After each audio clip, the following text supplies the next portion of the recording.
예전에 어릴 때 어른들이 뉴스를 보고 충격적인 소식들에 대해 이야기를 하시면서 이런 말씀 많이 하셨습니다. 말세다. 곧 세상이 망하겠다. 예수님 곧 오시겠구나. 이런 말씀을 많이 하셨는데요. 그로부터 몇십 년이 지난 오늘도 예수님은 오시진 않고 여전히 충격적인 소식은 더 많아지고 있습니다. 전쟁 소식은 더 날이 갈수록 심각해지는 방향으로 가고 있고요. 자연재해나 기후위기 소식이 더 많아지고 있습니다. 얼마 전 소식에 따르면 저 대서양에 있는 해수면 온도를 측정했더니 엘니뇨의 반대인 라니냐 현상, 굉장히 해수면 온도가 낮아지는 현상이 예년에 비해서 굉장히 심각하게 진행이 되고 있는데, 더 큰 문제는 전문가들도 아무도 그 이유를 잘 모른다고 해요. 원인을 아는 것이 대처에 필요한데 원인도 잘 파악이 안 된다면 이게 참 큰 두려운 일이 아닐 수 없지요. 독일에서 몇 주 전에 축제 가운데 충격적인 소식이 있었죠. 난민이 여러 명을 살해하는 그런 일들이 벌어졌고, 간간히 그런 일들은 우리 주변에서 지속적으로 일어나고 있습니다.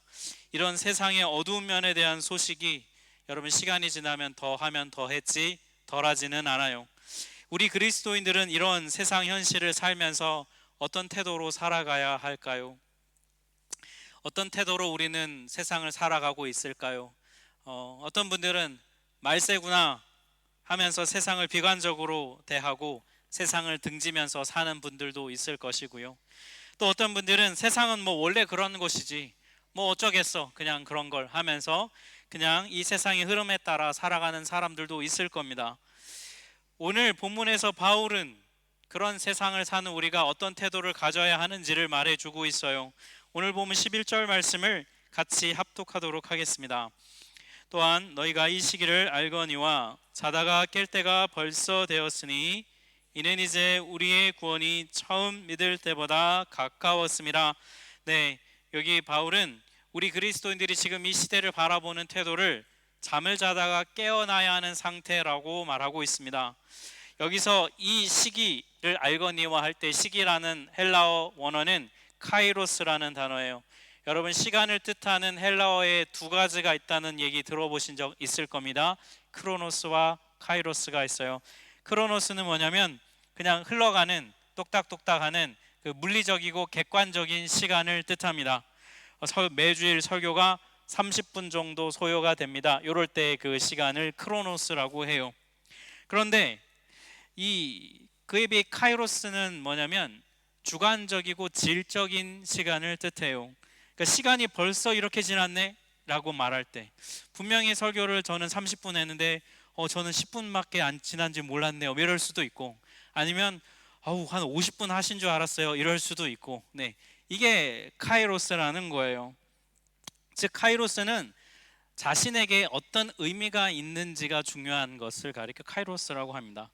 근데 오늘 바울이 여기에서 너희가 이 시기를 알아야 한다 때 카이로스라는 이 단어를 썼다는 것은 무슨 뜻이겠습니까? 비록 우리가 이 세상의 어두움 이 시대를 살아가고 있지만 그리스도인으로서 이 세상을 카이로스, 즉 이 현실을 의미 있게 살아내야 한다는 것을 바울은 말하고 싶은 거예요. 인생은 태어났으니까 그냥 사는 거지 어쩌겠어 이런 게 아니라, 죄와 또 어둠으로 가득한 이 세상을 보면서 역시 이 세상은 무의미해 그냥 대충 살다가 예수님 오시면 천국 가는 거지 이런 태도도 아니라는 거예요. 카이로스라고 하는 것은 바울이 이 시대를 의미 있게 살아내야 된다고 바울은 말해요. 왜 우리가 이렇게 살아야 하는지를 바울이 말하는 이유의 핵심에는 구원이 있습니다. 여러분 성경에서 구원을 말할 때는 세 가지 시점이 있어요. 우리가 보통 여러분 구원을 받았다라고 말을 하죠. 구원을 받았다라고 말하니까 과거형이잖아요. 이걸 가리켜 신학적 용어로는 칭의, 영어로는 justification이라고 말해요.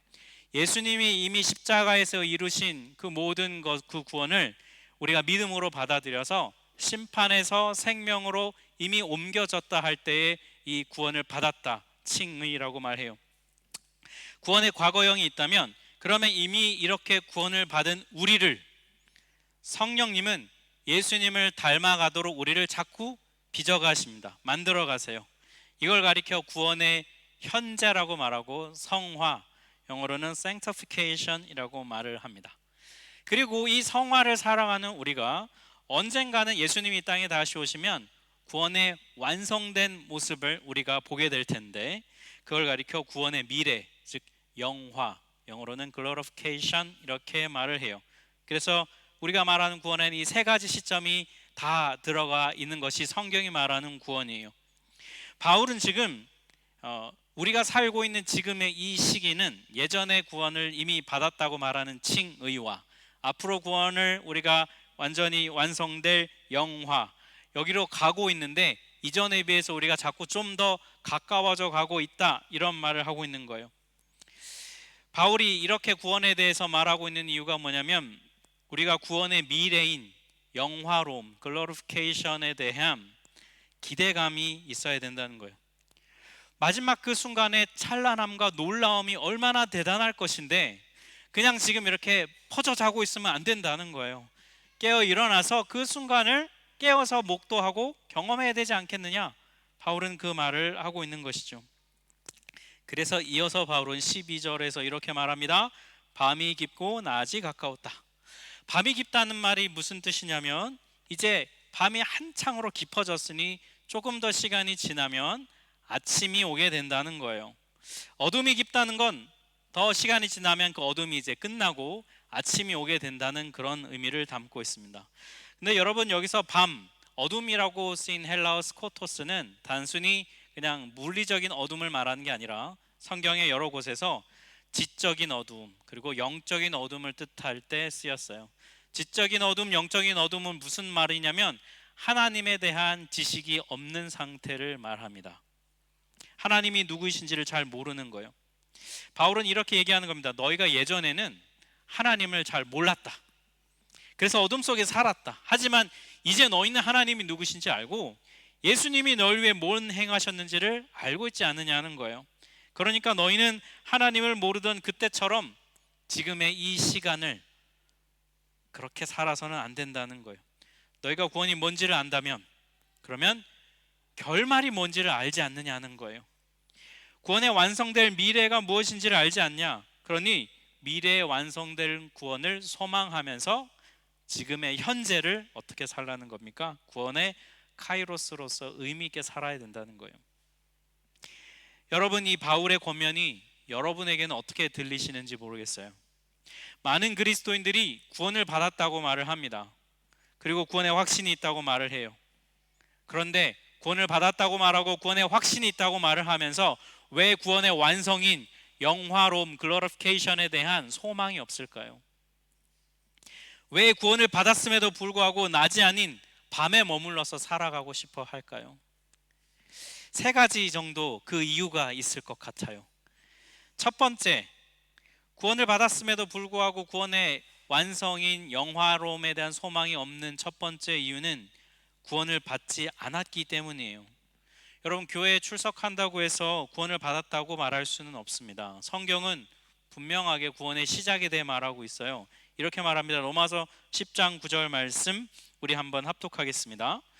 내가 만일 내 입으로 예수를 주로 시인하며 또 하나님께서 그를 죽은 자 가운데서 살리신 것을 내 마음에 믿으면 구원을 받으리라. 네, 저기 보면 내 입, 내 마음, 이거는 뭐냐면 자신의 진실한 의지로 죄인됨을 인정하고 구원은 오직 예수님으로부터 가능하다는 것을 진실하게 고백하는 걸 말해요. 한마디로 영접을 하라는 것이죠. 여러분, 교회만 그냥 들락날락 다닌다고 해서 그건 구원이 아니에요. 하나님이 누구이신지를 모르기 때문에 교회는 출석할 수 있지만 삶은 어둠에 머물러 있을 수 있습니다. 우리 중에 만약 이런 분이 있다면 속히 예수를 주로 고백하셨으면 좋겠어요. 두 번째, 구원을 받았지만 구원의 미래에 대한 소망이 없는 이유가 뭐냐면 복음에 대한, 구원에 대한 지식이 없기 때문입니다. 호세아서 4장 6절 말씀이 있는데요, 합독하겠습니다. 내 백성이 지식이 없으므로 망하는도다.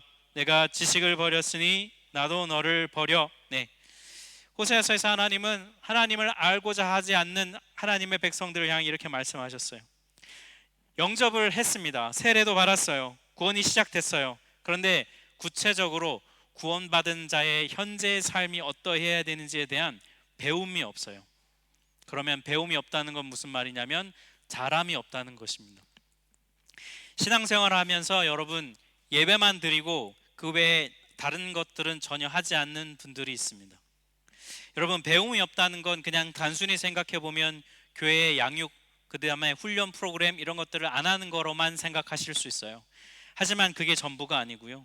여러분 셀 모임에 참여해서 함께 셀을 통해서 관계를 통한 배움도 성장을 하게 되지요. 또 여러분 부서나 사역을 통해 섬기면서 우리는 성경을 통해 배움이 있습니다. 이런 것들을 통해서 함께 총체적으로 배워가는 것이 구원에 대한 지식을 배워가는 삶이에요.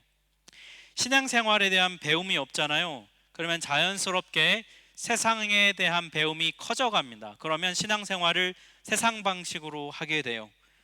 성경의 가르침대로 생각하고 행동하지 않아요. 그러면 무늬만 그리스도인이 됩니다. 구원의 현재를 어떻게 살아야 되는지 전혀 몰라요. 그러니 당연히 구원의 미래에 대한 소망이 있을 수가 없겠죠. 세 번째, 구원을 받았지만 영화로움에 대한 소망이 없는 세 번째 이유는 뭐냐면 구원도 받았고 복음도 알고 양육과 훈련도 받고 신앙생활을 열심히 하지만 영적인 매너리즘과 침체에 빠지면 그럴 수 있어요. 시편 42편 4절을 보면 시편 저자가 이렇게 말합니다. 내가 전에 기쁨과 감사의 소리를 내며 그들을 하나님의 집으로 인도하였더니 이제 내 마음이 상하는도다. 이전에 이 시편의 저자는 정말 마음과 기쁨으로 신앙생활을 했지만 어떠한 이유로 마음이 상하여 있는 상태예요. 여러분 우리가 살면서 현실 속에서 여러 가지 이유로 신앙생활에 대한 매너리즘에 빠지거나 침체에 빠질 수 있어요. 이런 상태가 되면 머리로는 압니다. 무엇이 옳은지를 알고 어떻게 해야 되는지도 머리로는 알아요. 하지만 마음이 움직여지지 않는 상태, 그게 매너리즘에 빠졌거나 침체에 빠진 상태예요.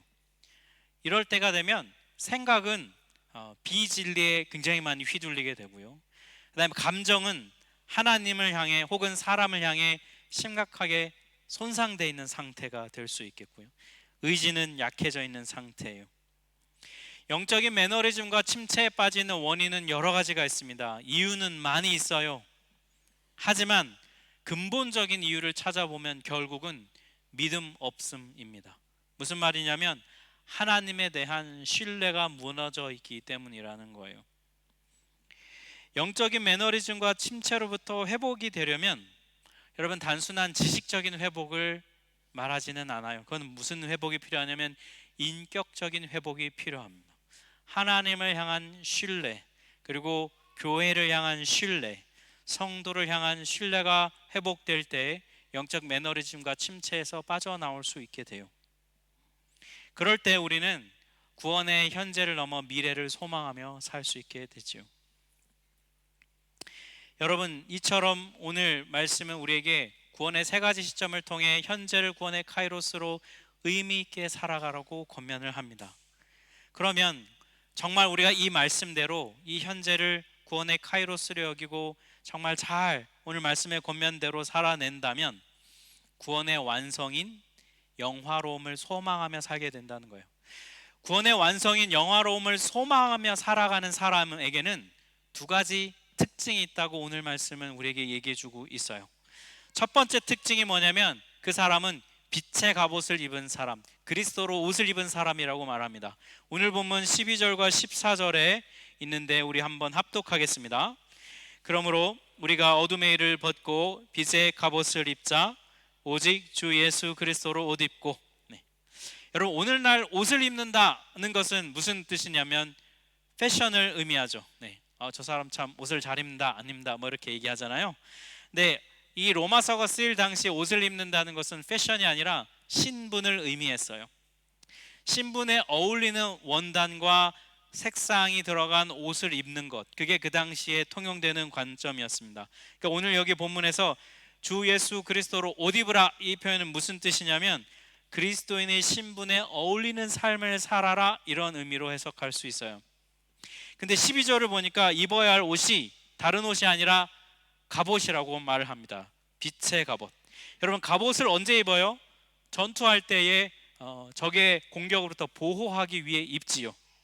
바울이 볼 때에 미래에 이루어질 구원의 완성인 영화로움을 소망하며 살기 위해서는 우리가 이 땅을 살아갈 때 보호 장비가 필요하다는 것입니다. 왜냐하면 세상이 또 사단이 우리를 가만히 그렇게 소망을 품고 살도록 내버려 두지 않기 때문이에요. 자고 있으면 무방비로 그냥 당한다는 거예요. 그러니까 어떻게 하라는 거예요? 깨어나서 입고 있던 어둠을 벗고 빛의 갑옷을 입으라는 것이죠. 그럴 때 이 세상으로부터의 공격으로부터 자신을 보호하게 된다는 겁니다. 특별히 사단은 우리의 무엇을 공격하냐면 우리의 생각을 공격하고 우리의 감정을 공격합니다. 바울이 여러분 오늘 이 본문을 썼을 때 초기 그리스도인들은 이 말씀을 들었으면 그들이 가장 먼저 떠올렸던 것이 아마 세례식이었을 거예요. 초기 교회 그리스도인들은 세례를 받을 때에 자신의 그동안의 어둠을 벗어버리고 이제 예수 그리스도로 옷을 입는다는 새로운 존재가 된다는 결단과 믿음이 그들 안에 강력하게 있었습니다. 여러분, 우리도 똑같습니다. 우리가 구원받은 자로서 이 땅을 살아간다는 것은 우리가 이미 입고 있던 생각의 어둠의 옷을 벗어버리는 것입니다. 나를 지배하고 있던 주된 부정적인 감정이 있어요. 그것을 벗어버리기로 결단하는 거예요. 이미 두꺼운 어둠의 생각과 감정의 옷을 입고 있으면 여러분, 우리는 빛의 갑옷을 입을 수가 없습니다. 우리에게 결단이 필요합니다. 벗기로 결단하는 거예요. 우리의 힘으로 그것들을 이겨낼 수 없다는 것 우리는 잘 알고 있습니다. 그러니 우리가 할 일은 그것을 벗기로 결단하는 것입니다. 그러면 성령께서 우리가 입은 빛의 갑옷을 입혀주시고 그것을 입고 이 땅을 살아갈 수 있도록 도와주시는 것이죠. 두 번째로 여러분, 그리스도인으로서 이 땅을 구원의 카이로스를 살아가면 그 사람의 특징은 뭐냐면 단정히 행한다는 거예요. 오늘 보면 14절을 보시면 여러분, 정욕을 위하여 육신의 일을 도모하지 말라 이렇게 되어 있습니다. 여러분, 정욕을 위해 도모하는 육신의 일이 뭘까? 13절에 보면 나와 있는데요, 13절은 같이 한번 합독하겠습니다. 낮에와 같이 단정히 행하고 방탕하거나 술 취하지 말며 음란하거나 호색하지 말며 다투거나 시기하지 말고. 여러분, 여기 나와 있는 방탕, 술 취함, 음란, 호색, 다툼, 시기, 이거는 다 육신의 정욕의 모습들인데요, 이걸 종합해 보잖아요. 그러면 어떤 특징이 있냐면 몸과 마음이 무질서할 때에 나타나는 모습이에요. 몸과 마음이 무질서하다는 건 뭐냐면 그냥 몸이 시키는 대로, 마음이 내키는 대로 그냥 행동하는 것, 바로 그 무절제함, 그것이 바로 이 특징입니다. 여러분, 우리가 하나님을 모르잖아요. 그러면 우리의 마음은 무질서해지게 되어 있습니다. 왜 그러냐면 우리의 마음이 길을 잃었기 때문이에요.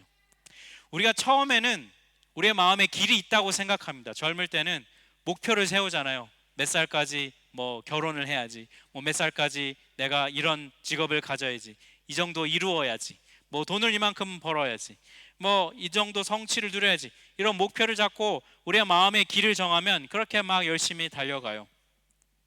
그런데 여러분, 시간이 지나면 어떻습니까? 이루지 못할 때가 있지요. 계획에서 어긋날 때가 있습니다. 또 혹여나 성취를 했다 할지라도 마음이 만족하지 못하는 자신을 발견하게 돼요. 그러면 어떻게 되냐면 마음이 길을 잃어요. 무질서해지게 됩니다. 어디로 가야 할지를 모르게 돼요. 이것과 반대되는 상태가 뭐냐면 바로 단정함이라는 거예요. 단정함이란 뭐냐면 하나님을 아는 지식 때문에 마음의 질서가 잡혀 있는 상태입니다. 어디로 가야 할지를 알고 있다는 거예요. 이 단정함은 마음의 질서가 잘 세워진 상태를 말해요. 여러분, 이 마음의 질서는 어디에서 올까요? 마음이 올바른 길을 찾을 때 옵니다. 그 올바른 길은 빛이신 예수님을 만날 때에야 우리가 비로소 마음의 길을 찾아갈 수 있어요. 간혹 여기 오늘 본문에서 말하는 단정함을 자기 스스로의 힘으로 이룰 수 있다고 생각하는 분들이 있어요. 자기 힘으로 자기 생각과 마음을 잘 컨트롤하고 남에게 약점을 내보이지 않고 빈틈을 내보이지 않고 잘 자기 삶을 컨트롤하며 살아가는 것, 그리고 심지어 자녀들에게도 그것들을 가르치고 그렇게 훈련하는 그런 분들도 있습니다. 근데 여러분, 오늘 본문에서 말하는 단정함은 그런 것이 아니에요. 여러분, 단정함이라고 하는 것은, 오늘 본문에서 말하는 단정함은 우리의 힘으로 세울 수 없는 것입니다. 여러분, 오늘 본문에서 바울이 권면하는 것, 음란하지 말아라, 술 취하지 말아라, 방탕하지 마라, 다툼과 시기하지 말아라, 여러분, 우리가 이거 몰라서 못하는 것 아니잖아요. 알면서도 안 되는 이유가 뭡니까? 우리가 그리스도인임에도 불구하고 우리 안에 이 육신의 정욕이 꿈틀대기 때문이잖아요. 육체의 정욕을 절제하는 것보다 여러분, 누리는 게 훨씬 쉽습니다. 그럼에도 불구하고 우리 그리스도인들이 어둠을 버리고 육신의 정욕대로 살면 안 되는 이유가 무엇입니까? 여러분, 몸과 마음이 원하는 대로 그냥 나를 내버려 두고 하고 싶은 대로 내버려 두면 안 되는 이유가 무엇인가요?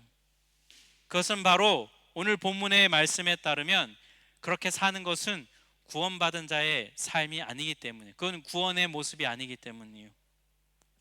우리 그리스도인들은 세상 사람들이 가지지 않은 걸 갖고 있습니다. 그게 뭐냐면 구원의 완성에 대한, 영화로움에 대한 갈망이에요. 비록 우리가 이 땅에서 살아가는 지금의 모습은 좀 불완전합니다. 완전하지가 않아요. 하지만 언젠가 예수님이 다시 오시는 날에 내가 온전해질 거라는 것에 대한 그 갈망과 기대, 이게 그리스도인들 안에 있는 소망이라는 거예요. 그리고 그 소망 때문에 우리는 이 땅에서 우리 안에 육신의 정욕이 있음에도 불구하고 그것에 우리를 내어주지 않는 거예요. 그냥 그게 옳기 때문에, 그게 맞기 때문이 아니라 이 소망이 있기 때문에 우리가 이렇게 살지 않는 거예요. 오늘 보면 12절에 보면요, 우리가 이 구원받은 이 그리스도인들이 이 땅을 살아가고 있는 현실을 아주 정확하게 설명해 주고 있습니다. 12절에 이렇게 돼 있죠. 밤이 깊고 낮이 가까웠다. 여러분, 우리가 살아가고 있는 이 현실이 얼마나 밤이 깊습니까? 얼마나 어둠이 깊습니까? 칠흑 같은 어둠이 우리를 둘러싸고 있어요. 때로는 소망이 보이는 것 같다가도 또 소망이 보이지 않는 것 같은 그런 시기를 우리는 살아가고 있습니다. 밤이 깊은 속에서 여러분, 영원에 대한 소망이 없으면 그 사람은 반드시 육체의 정욕을 절제하지 않아요. 왜냐하면 지금 내가 살고 있는 현실이 전부이기 때문이에요. 그냥 현실을 즐겨라, 순간을 즐겨라. 영원에 대한 갈망이 없는 사람은요, 현재의 기쁨에 마음이 다 빼앗겨 있는 사람이에요. 요즘 세상을 여러분 한번 보십시오. 여러분 자주 좋아하시는 유튜브나 뭐 이런 걸 한번 잘 보십시오. 인기 있는 인플루언서, 이런 사람들을, 그들이 다루는 컨텐츠를 한번 잘 보세요. 모두 다 현재의 기쁨에 관심이 다 쏠려 있습니다. 찾아보면 그런 거 있잖아요. 초호화 1등석 체험기, 뭐 이런 거, 비싼 돈 내고, 그런 거 여러분 보는 분들 있으시죠? 왜? 내 돈 내고는 못 타보잖아요. 그러니까 여기에는 이런 게 있구나. 초호화 유람선 타보기, 안 가본 멋진 호캉스, 이런 거, 럭셔리 5성급 호텔 체험기, 이런 것, 그런 것들이 관심 받고 사람들의 인기를 끄는 이유가 뭐예요? 현재의 기쁨이 있잖아요.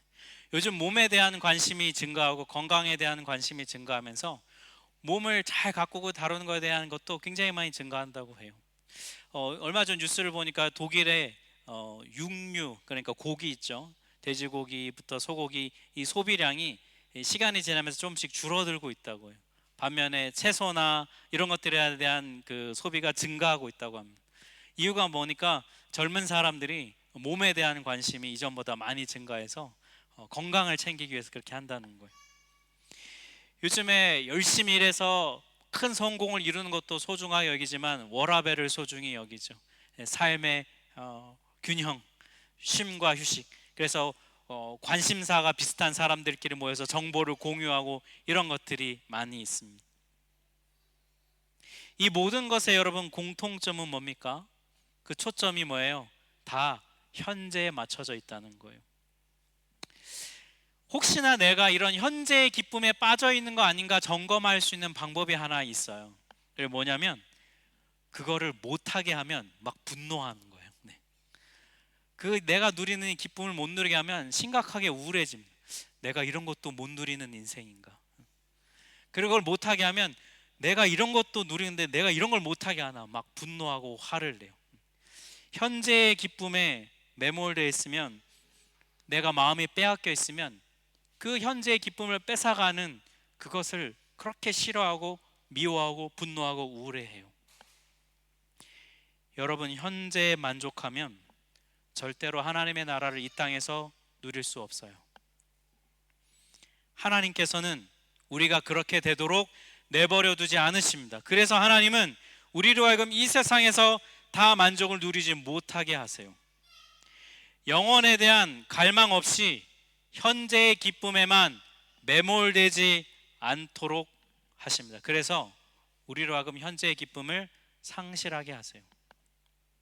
왜냐하면 그렇게 하지 않잖아요. 하나님이 그렇게 하시지 않으면 우리의 마음이 거룩함에 대한 갈망도 없고 영혼에 대한 기대감도 없기 때문이에요.